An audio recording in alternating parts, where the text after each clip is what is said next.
What's up, Drop Pod listeners? You can check out new episodes of the Drop Podcast every Tuesday and Thursday, wherever you listen to podcasts. You can find all of our content on YouTube at the Drop Golf Podcast and on our socials. That's Instagram and Twitter at the Drop_pod. No matter how you consume us, like, subscribe, rate, review, all that good stuff. Follow and listen along. Today's episode is brought to you by All County Exteriors, your go-to for anything exterior home remodeling. Discover the excellence of All County Exteriors, a third-generation leader in premier exterior home remodeling, proudly celebrating over 40 years of success. While most remodeling companies last just 5 years, All County Exteriors has withstood the test of time, consistently delivering top-quality roofing, siding, windows, and doors. Their expertise extends from small repairs to large additions, serving homeowners and builders alike. More than just a construction company, All County Exteriors is deeply committed to community service, proudly supporting organizations such as the Make-A-Wish Foundation, the American Cancer Society, Roofs for Troops, and Parents of Autistic Children. If you have planned to do any exterior remodeling, call now for an instant 20% off savings on your next project. This is a limited time offer. Call now for a free, no obligation consultation. Just call 732-370-2780 or email them at info@allcountyonline.com. That's 732-370-2780 for All County Exteriors for all your remodeling needs. This is a Drop Podcast where we talk golf in the Garden State. I'm Mike Poro, and this is Ryan Coulott. What's up, Drop Pod people? Welcome back. It is episode 119. Mike and Ryan here. Thanks for joining us. We got a big week, Mike. We're talking about the courses we want to play. We've kind of had this thing going, so let's run through it and start there, shall we? Let's do it. Real quick, yesterday, you had nothing. Nothing came out yesterday as far as a Mike versus. Today, Mike, wave to the camera. We got episode 119. You got us here on YouTube. You can check us out if you want to watch us. If you're listening on Spotify or wherever you're listening to, hit that like button, rate, review, subscribe, all those good things. We certainly need those buttons pushed. Tomorrow, Ryan's verse is Hamilton Farms, the Hickory course. I started it last week, was hole number 4. Continuing, I got hole number 7 today. It's a par 3, obviously. We've talked about that, 187 yards. It is hole 36. So it does finish my second 18 for the Ryan's verse for, I guess I'm going to keep calling it year 2024, Mike, because even though we're still pumping them out, they're recorded, before the year ended. So I'm not going to have many left over, but I do have some more. We're not going to be able to make another 9. So this kind of finishes my, my 18s, and we can talk about that next week. I don't want to ruin any surprises for anybody, but we'll talk about it, kind of our verses for the year. Sounds like a plan to me. Thursday, big interview this week. James Nicholas. He is a Korn Ferry Tour member as of this year, 2025. He was on the DP World Tour last year in 2024. He comes to us being a Met-Am stud. He's got a great story about going against Cam Young and kind of how that kind of all unfolded. So that was really cool. Just a very fun interview and really a good guy. Like, absolute stud. Grew up playing football, hockey, golf, and goes to college actually on a football and golf scholarship, able to play both where he goes, and really, really a great guy. Good interview. I have some technical difficulties during it, so I'm in and out of it, but Mike, you do a great job with it. It's really fun, and it was great to see James, and hopefully he's got a great and successful season. He's going to be one of these guys that we're going to be following this year, Mike. Yeah, I think that's the key here. Is last week we did Ryan McCormick for the Korn Ferry Tour. They're ongoing as we speak. That tournament doesn't end till Wednesday. Then this week we got James Nicholas. Again, they're Bahamas again. It's a kind of a funky Sunday through Wednesday schedule. So it'd be nice to see one of our two guys that we'll be following closely maybe sneak in there and get a W early on. Hopefully. Do you know why they do that? Why do they do a Sunday through Wednesday? Your Is guess it is as good as mine. is it because it's nice weather there, so they don't want to give up a Friday Saturday like vacationers? Nah, because those guys are Of still course, yeah, practicing. of course wouldn't be Um, closed, right? No. it just must be the way they Or of course start would be and the way closed. everything goes. Yeah.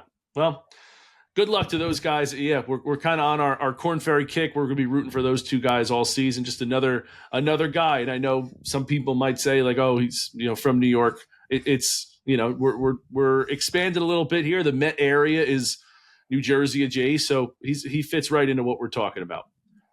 And then Friday this week, Physical Fitness Friday, episode 6 going along.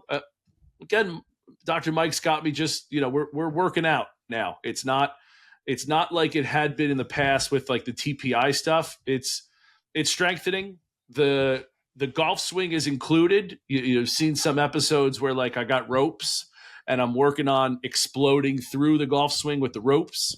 But there's a number of things we're doing, but it's a strengthening vehicle. So we're pumping them out. And Dr. Mike's is incredible. He's really, really, really good at what he does, guys. If you're looking for another way to get your golf game right in the off season here, this is the way. He's really doing a good job with me. I'm feeling it. I'm feeling good. I don't know how it's going to translate, but I'm hopeful for some big things. Oh, listen, if you build off what you did last year, who knows what happens this year? Which is the goal, right? I've talked about that, kind of our New Year's resolutions. That's what I'm looking for, and yeah, that's the plan here. Mike, why don't you hit us with your fast facts here? Wow, it's a creative name. Kind of like that. I kind of like that. Little fire, a little spitball on here. First and foremost, I know this is kind of that came across a lot of people's radars this past week. Is one of the old timers when it comes to caddying here in New Jersey, JD, what everybody knows him as. Also, John Doherty is his actual name, but I know if I said JD to a lot of people in this area, it would all of a sudden ring a bell. Unfortunately, he did pass away. So our thoughts and prayers go out to him, his family, and everybody that was close to him. And some people may say like, who's JD? Maybe I don't know anything about him. But if you ever played in competitive golf in our area, you know the name. You say it all the time, Ryan, that some people forget more golf than we'll ever know. Mm-hmm. He simply was that guy, probably to a T. He famously caddied for Stu Hagestad and won the Mid-Am. He famously caddied for Stu Hagestad at the Masters. There's pictures of JD walking the fairways there with Jordan Spieth, just chatting it up in a practice round. So this guy, I think when you and I are said and done with this whole podcast and this thing wraps up ever, that will be the one guy that we probably sit there and say, man, we wish we had him on, because I'm sure the stories would have been endless.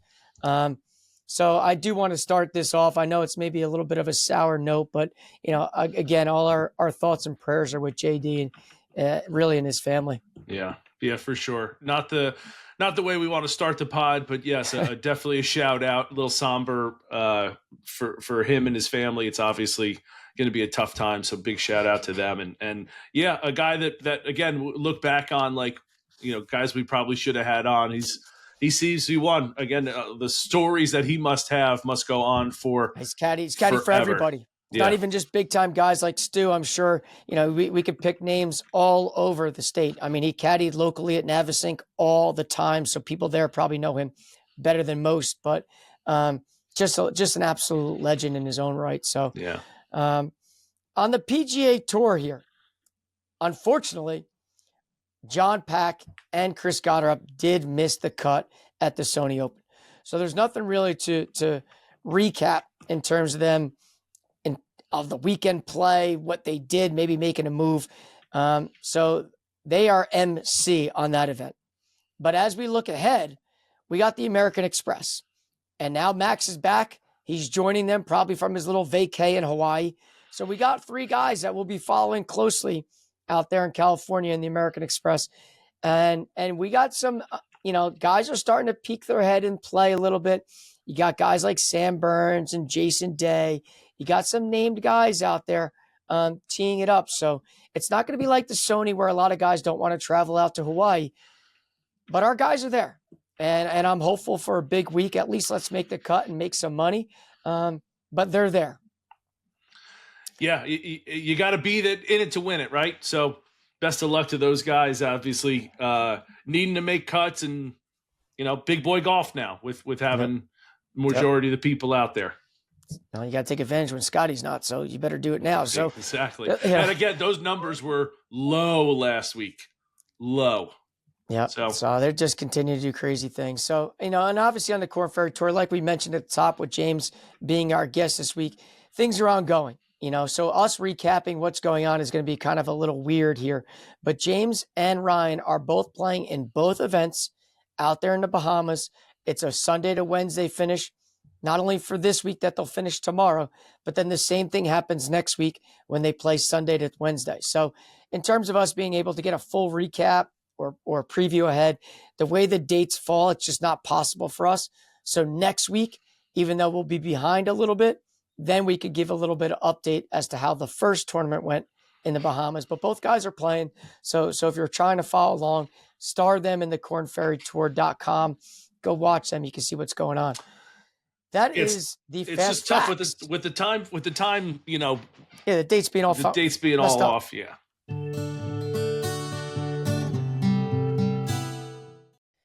Are you looking for the perfect place to tee it up this season? Or just looking for a great spot for casual comfort food? Or the most picturesque backdrop for the wedding of your dreams? Then you need to visit Galloping Hill Golf Course in Kenilworth, New Jersey. Conveniently located in Union County, right off exit 138 on the Garden State Parkway, Galloping Hill has 18 holes of championship level golf open all year round. They also offer a top 50 in the country learning center with 20 covered and heated stalls for the winter, in addition to a 9-hole course that is ranked in the top 10 of short courses in the entire country. Galloping Hill is more than just golf. The Hill Tavern Bar and Grill is a gastro pub with seasonal food and beer options updated regularly with amazing views of the golf course. And all this winter, kids eat for free, hosting over 150 golf outings and over 400 social events per year. Their catering team consistently wins awards each year from the Knot and Wedding Wire. Schedule a tour for your special event at the clubhouse at gallopinghill.com. It's all happening this year at Galloping Hill Golf Course. Before we get into today's thing, I do want to get your quick recaps on the TGL. It goes off again tonight. Our boy, well, maybe not your boy, but my boy, the man, the myth, the legend, Tiger Woods, is in action tonight. So what are your thoughts on day one? I know you and I were going back and forth. I caught it a little later. Mm-hmm. But what did you think? I got a few thoughts here, Mike. I want to start with this. I loved it. I really enjoyed it. I thought the quickness of it. I thought the shot clock was great. The banter wasn't awesome, but what do you want? These guys cursing at each other on live television? It's not like if it was on Netflix or HBO, different story. It's on ESPN. Those guys aren't going to be missing putts and cursing and that kind of stuff. So I think we need to have some tempered expectations as far as that's concerned. I like the general interaction. I think that's better than what we normally get. So I liked that. Sure, I'd like to see more. And you'd like to see some smack talking and that sort of thing. But A, it's on live television. B, I mean, it was a smacking, so I don't think much smack talk could have been had. So I think I thought it was great. I loved it. I do have some negative thoughts, I would say. So I want to start with I loved it. It was great. We have something here that's going to be awesome. Add the but. But we got to stop playing music while they're hitting shots. That's one. I love the music, but how many times can we listen to? I feel like DMX was just in the background while like Ludwig Abers trying to make a 35-foot putt, and DMX is where my dog's at. It's just like we gotta. I love the music, but like kind of like at like sporting events, right? Like during the timeout, they got the music, and then during play, it stops. We don't need background music while they're hitting shots, right? That would be one thing for me. That again, love the music. Just let's pull it back a little bit there. I don't understand why the green needs to turn. Okay, and hear me out. You're hitting into a screen. All of the greens are the same minus the undulation, right? So they could change the undulation. So if you hit into the screen, right, and on the screen, the one bunker is behind and the two bunkers in front, your ball still lands on a spot. Your green has changed for the undulation. Just walk over, like they're walking up like it's the green, um, like the green has moved. So it's like we don't need to do that. I mean, I guess it seemed like something that was rather unnecessary, right? We didn't have the need to have the green turning 360 degrees, 180 and 180. It just seemed like something that was unnecessary. But I get, like, you're kind of walking up as opposed to like, okay, just walk over to this side. That's where your ball is. I don't know. I do love the spotlight on the ball. That was really cool. Like, this is where you should drop it. And I think because of that, I think rotating the green really doesn't matter ultimately. Maybe that's more for the in-person viewing experience. That might be the reason that just didn't come across on TV very well. But when I was talking to you, we were going back and forth. I wasn't grasping why the green needed to rotate. They were making a big deal of that, and on TV, it didn't really seem like it needed to rotate. Just walk a little bit to your left or your right. You know what I mean? But I love that. I loved like the underground, and I don't know if it's underground, but like the hitting bays that they're warming up in. I thought that was really cool. Like some of the interviews down there is kind of like, again, something we don't really get a whole lot of like interview time before real golf matches. I liked that. I thought that was a really cool and compressed experience. I just enjoyed that. And another thing that I didn't, maybe I don't understand. This is part of the but, right? Why is Xander Schauffele the leader of the New York team? Like, how did they pick those teams? He's a San Diego guy. Why isn't he one of the California ones? I just am not educated. I didn't hear it or see it, but maybe you can answer some of those questions. But that was the team aspect I like. I don't understand like the team from where they're from, how they got there. I think that part is strictly just like a draft. I think it's a way to balance it all out. Just because you and I are from New Jersey, if I get drafted by the Golden State Warriors for basketball, I'm going out there. I'm not stuck to New Jersey. I think the idea was let's balance it all out. So who drafted though? Well, I'm sure the people behind the scenes that make all the money, that make the decisions, because I don't want to be a team owner and have Kevin Kisner, who's, not really playing a lot of golf these days, right, along with some other guys.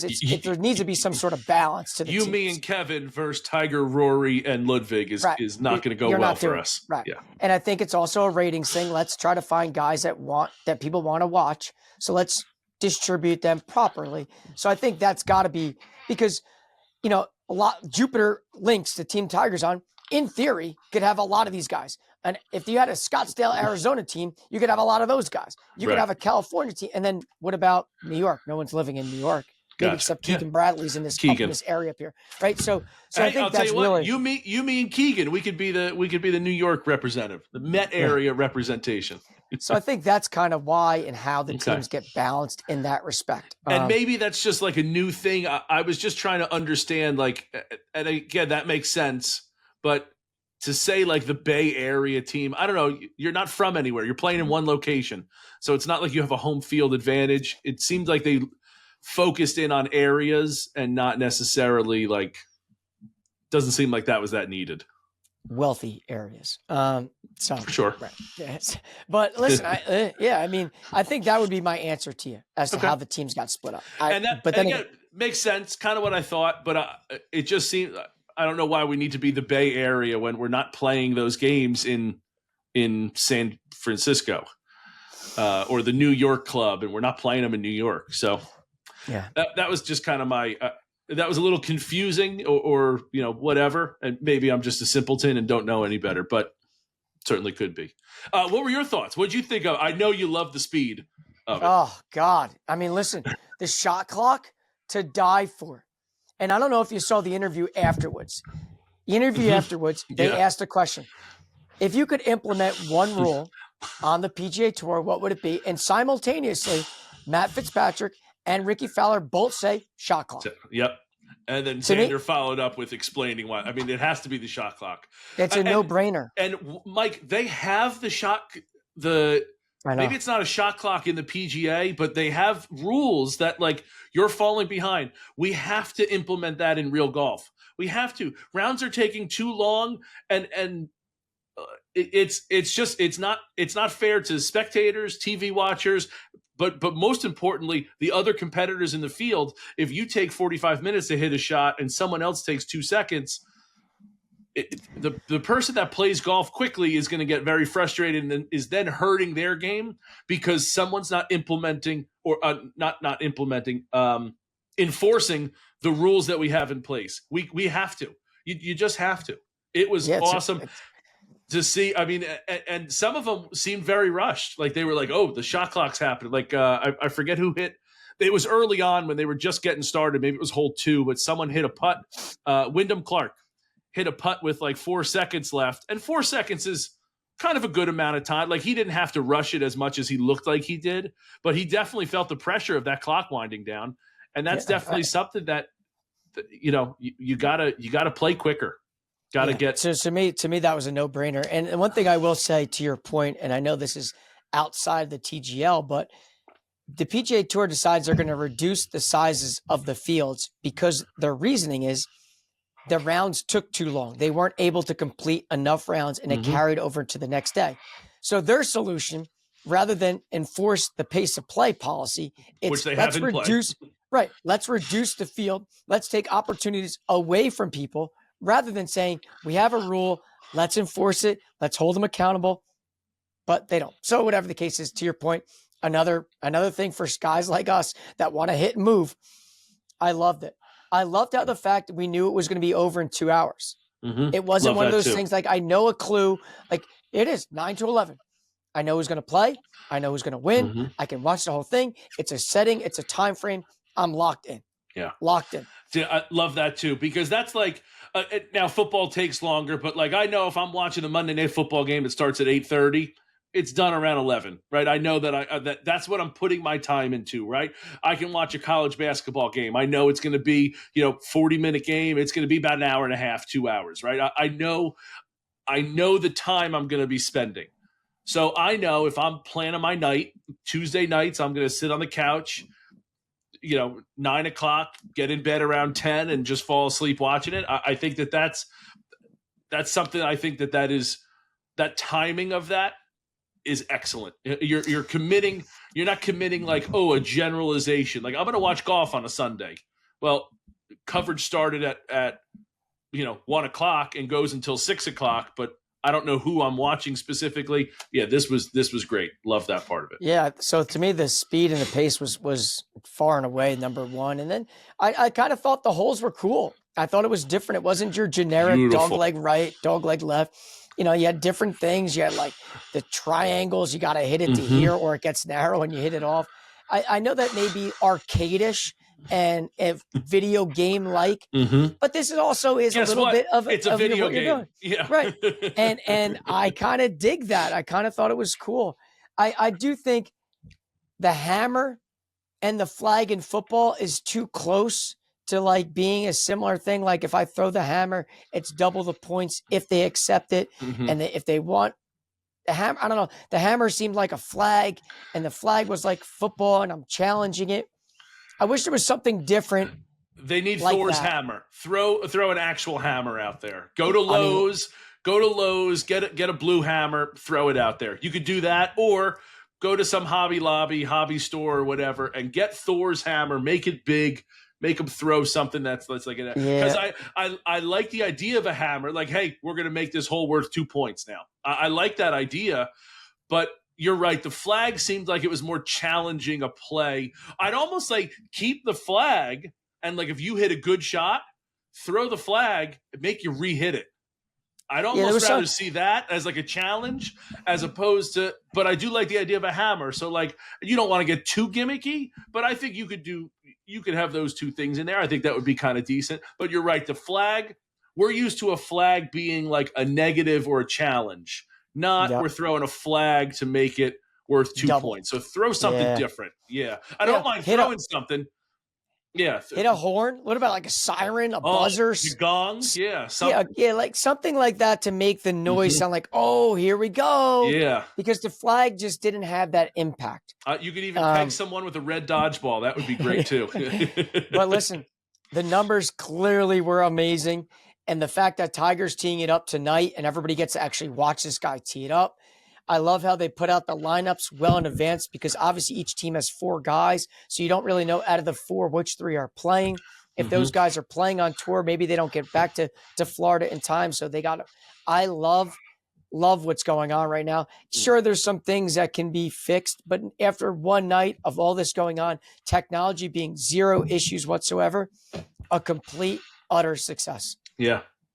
I did like how they were talking about the going against the, like, because it's all because the green complex is all field turf, or it's not astroturf, but it's all synthetic. So they're talking about being against as opposed to going with, and how much more spin you can get. Like that's a cool. They've done their homework there. It was really pretty cool to go through all that stuff. Like I said, Mike, I thought it was a fantastic success. Obviously, new things, you're not going to get it perfect in the first iteration, so it's going to take a little bit. But man, I did love it. I thought it was super, super cool. Totally agree. So, Mike, let's get to the crux of it today, the meat of today's episode.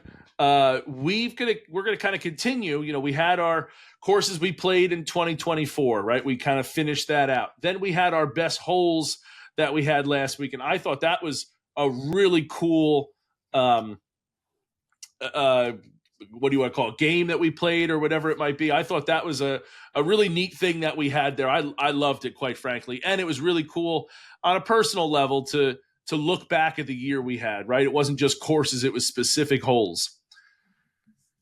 Let's look forward now.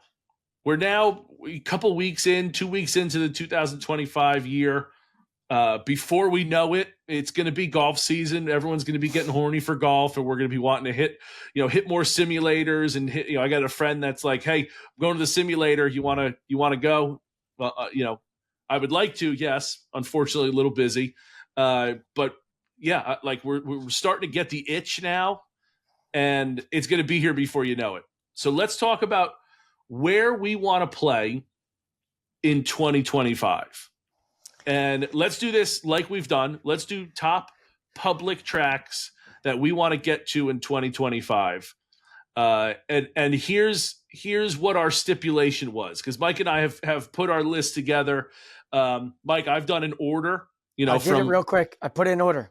Okay. You. So an order that I want to get to. And the goal when Mike and I were doing this was courses we haven't been to in a few years, I guess is how we've put it. Either never played or want, it's been a few years since we've played it. And that's how we're going to bring this to you. Right. So, yep. You want me to go first, Mike? You want to go first? How do you want to do this here? I'll go first this week. Okay. I'm going to go first this week. And here's how I'm going to do mine. I'm going to list mine in order from 10 to number 1. Okay. And then you and I can chat about it. All right, let's do this. I'm going to be taking notes here. Oh, hold on.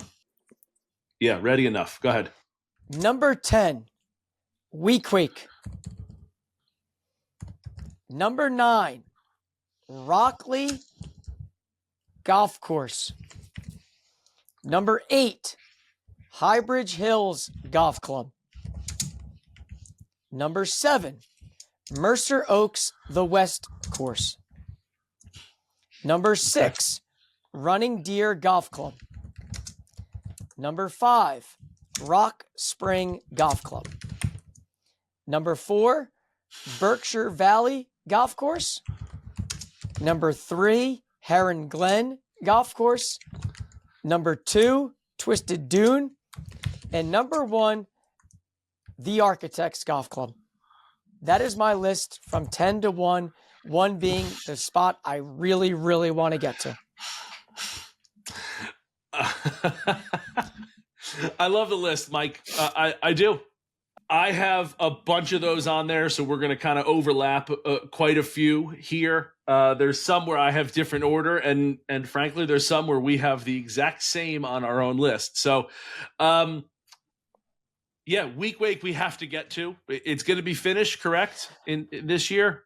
Yeah, listen, week quake is a must. If everything else in Essex County has been that damn good, I'm just I know nothing about it. Never been there. Only heard stories. Know they're doing work there.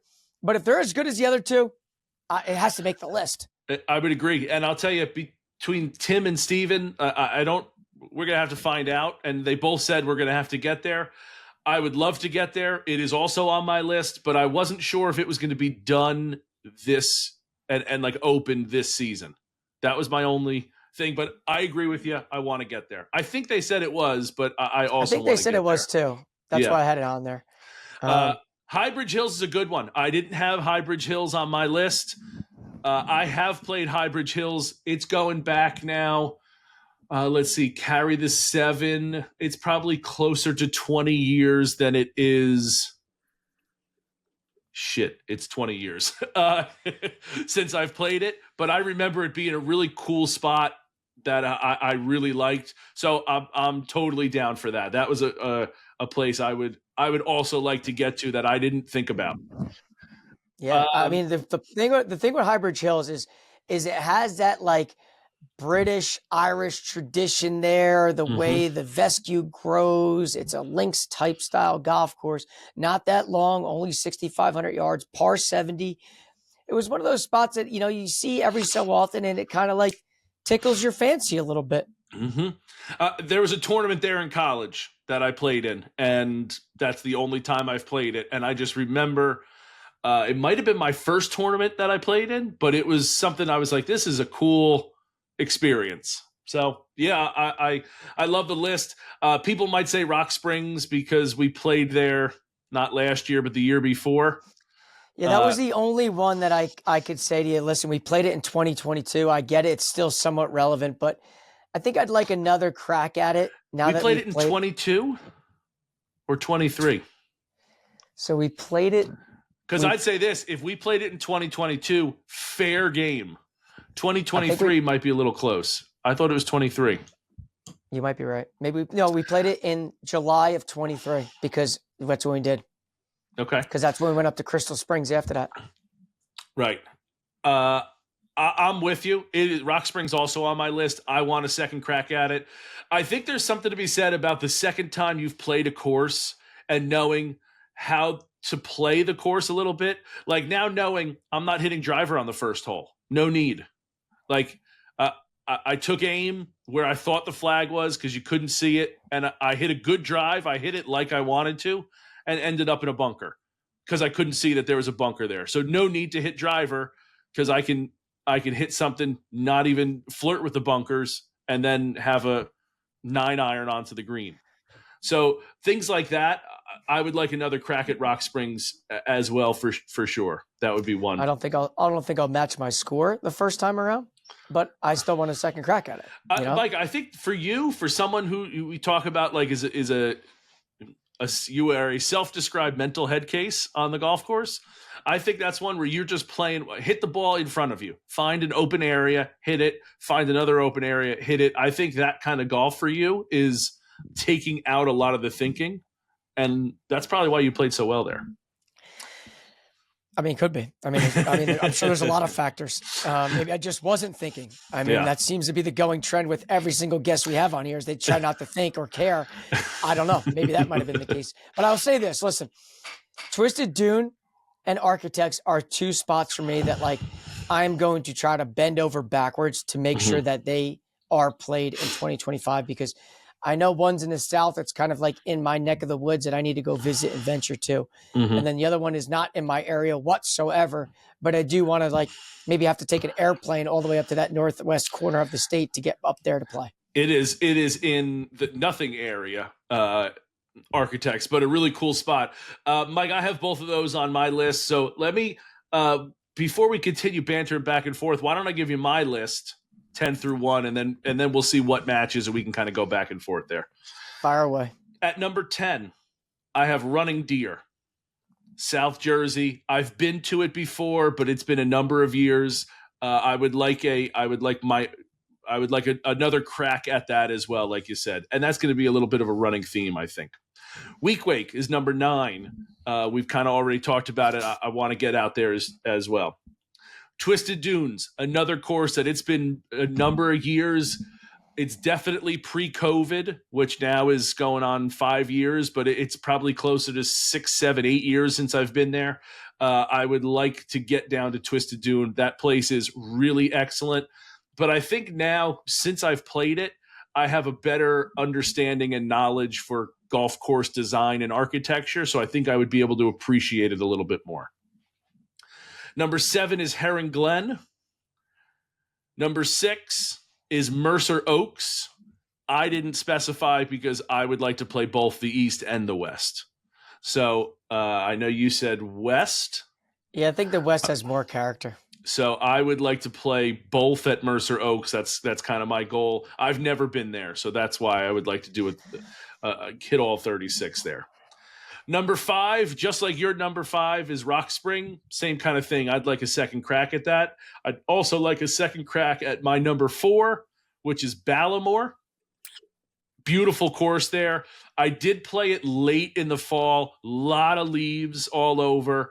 I would like to attack that at its kind of prime, either later spring or summer, and attack it at a different time. But Ballamore is one that I would like to get to. Number 3 is one I've never been to, LBI National.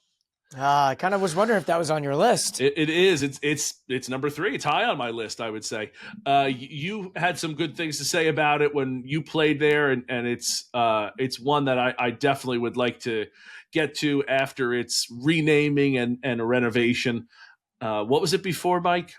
Sea Oaks. Sea Oaks. I wasn't there when it was Sea Oaks either, so that's one that I would like to get to. Number 2, I have Architects. It's been a number of years there. There's a few friends of mine who hopefully they're listening and they'll enjoy this. I have one of my worst drives ever on the first hole of Architects. I nearly missed the ball and plugged it 2 inches in front of my tee. God, I wish we had that on camera. If any of your friends are listening and they do have that on camera, please DM me. I'd love that. There is a picture at least somewhere in the universe there, but Architects was an amazing place. It is a hike for both of us, Mike, more for you than me, but it is a really good spot in New Jersey, and that's a place that I would like to get to. And if I may add, I've been to a wedding there, beautiful wedding venue as well. And my number 1, they are big friends of the show, big supporters of what we do. I played it again close to 15, 20 years ago, well before any renovations happened. Galloping Hill is my number 1 course I want to get to in 2025. Never been there since the redo. I'm very much looking forward to it. I know you got to play it a few times, and the guys over there are constantly messaging, so they love what we do. I want to not only be supportive of the place, but I want to see how good it actually is. So 2 really good things about Galloping Hill is the first tee shot's really cool. You got a little bit of an audience there. People are right there waiting to tee off, and you're right there. Terrific. And then number 9 coming up, and you got that clubhouse right there. It's dead smack. It's great par 5 up the hill. Two good spots to your point. But listen, it's a solid list. It kind of gets the fire going a little bit. Like, man, I'm getting a little antsy. I'd love to tee it up. I'd love to get playing golf because a lot of those spots are duplicates for you and I, which is a nice thing because we can check a lot of boxes. And it sounds like, and it looks like there may be some 36 hole days on the menu, with some courses relative to the same area. Yeah, I mean, I think we definitely could. Like I said, I have. Well, let me say this: 11, 12, and 13. I don't think you had Blue Heron Pines, but I've never played Blue Heron Pines, so that's also on the list. I do have Berkshire Valley at 12, like you had number 4, so we could kind of both hit that one as well. And then the other one I do want to give a shout out is Howell Park just went through a redo, and I know I've played that 100 times, but I'm interested to see if they flattened a green that was unfair in their redo. So those are a couple more, but yeah, when you put those in there, we can definitely hit some courses that are doubled up. We could play Galloping Hill in the morning on our way up to Rock Spring, kind of make that a 36 hole day. Like as we're kind of putting these together, we certainly could do that. But Twisted Dunes and a Blue Heron Pines day is something that we could hit in one. Mercer Oaks in one day. So there's definitely something that we could do. You could do a twisted dune and then head right over to LBI National. I was drawing a blank there for a second. Yeah. You got 2 spots right there. Like, yeah, I could frankly just probably drive there and be there relatively quickly. Unlike everything else, I might need to pack a bag. That'd be good. Yeah. So those are some things that we're looking forward to this year. Mike, I'm making this list. I was starting to get the itch again. Like it's already, there's snow on the ground. It is 23 degrees. But I'm still thinking about golf. So. Yeah, listen, I think it's, I guess there's also this question to put out for the audience. Like, are we missing somebody?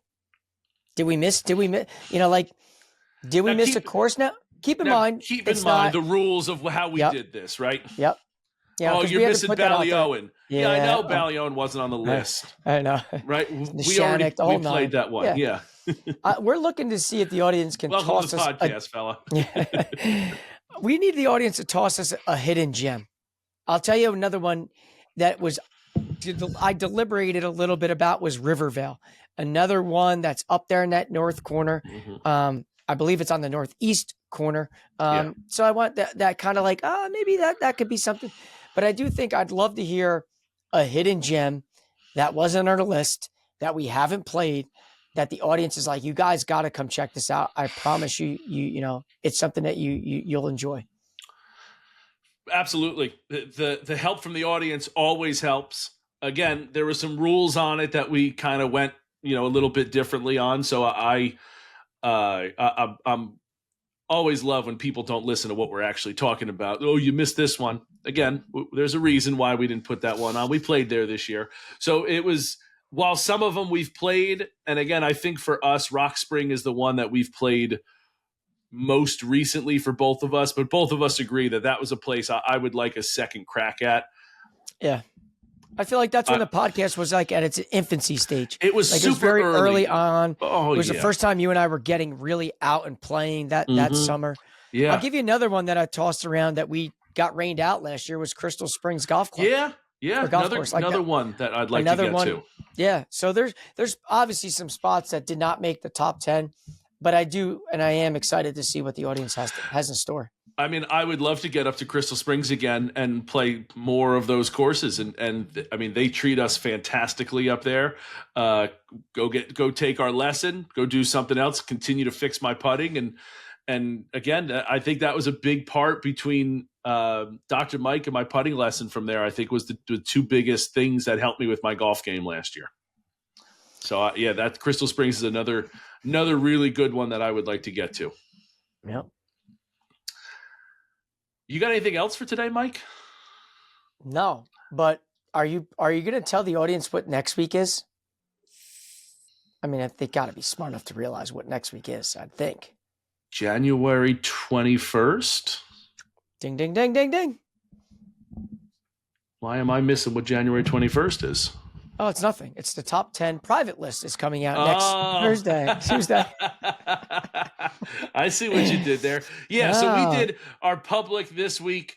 Next week is going to be our top privates for 2025. And let me tell you, Mike, it'd be very obvious for us to go Pine Valley, right? To just go to golf.com, take the top 25 list. We want to go down it, right? That's obvious.